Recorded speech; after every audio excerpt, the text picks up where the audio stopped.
Morgan Marburger. Speech 1.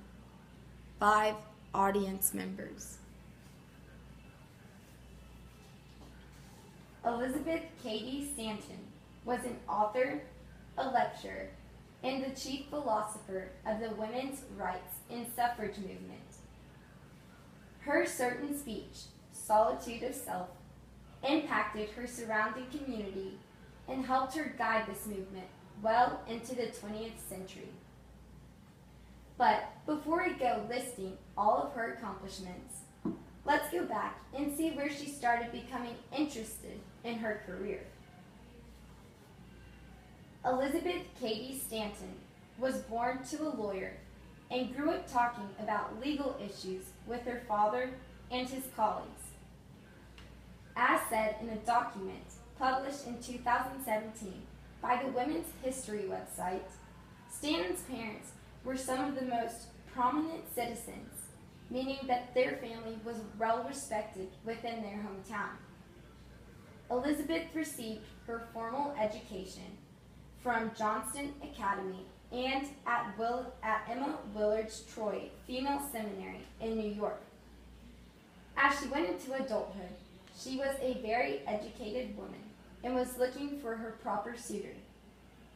In 1840, she decided to marry Henry Stanton, who was also a lecturer. Elizabeth was very active in the anti-slavery movement, according to the Women's History website. While attending the World Anti-Slavery Convention in London, she met one of her best friends, Lucretia Mott. Mott and Stanton bonded over them both being upset about the inclusion of women. At the convention, they vowed to call a women's rights convention as soon as they arrived home, and 8 years later, there they were, having the very first women's rights convention. Stanton did many things throughout her lifetime to promote positive women role models and help women have a voice.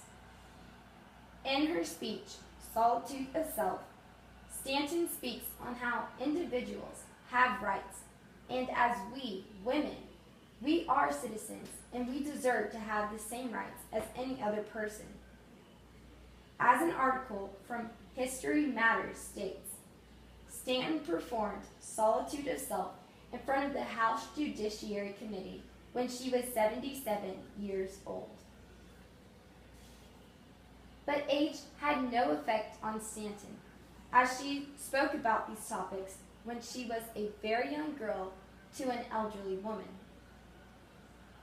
Stanton's speech brought more attention to the rights of women and how we are individuals and we deserve our individual rights. But as she grew older, she focused more on writing than lecturing.